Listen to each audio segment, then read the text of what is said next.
যত্ন, বিশ্বস্ততা, প্রতিশ্রুতি এগুলো দেখাবে। এটাই কওয়ামের মূল অর্থ, যে পুরুষ সম্পর্ক সুন্দরভাবে রক্ষা করে, যত্ন নেয়, ভালোবাসা প্রদর্শন করে, স্ত্রীর কাজে সাহায্য করে। পুরুষরা তাদের স্ত্রীদের সাথে কাঠখোট্টা সম্পর্ক রাখতে পারবে না, এমনটা কখনোই ঠিক না। আরে ও তো জানে আমি কতটা ভালোবাসি, আর সে তো জানে আমি তার ব্যাপারে কত যত্নবান। এটা শুধু মনে মনে চিন্তা করলেই চলবে না, এই জিনিসটা বারবার সুন্দর করে প্রকাশ করতে হবে।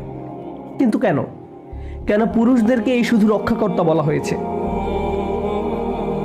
আল্লাহ বলেন, বিমা ফাদ্দালাল্লাহু বা'দুহুম আলা বা'দ, কারণ আল্লাহ একের উপর অন্যের বৈশিষ্ট্য দান করেছেন। এখন আপনি ভাবছেন পুরুষরা মেয়েদের উপর দায়িত্বশীল, তাই সব কিছু তাদেরই করতে হবে।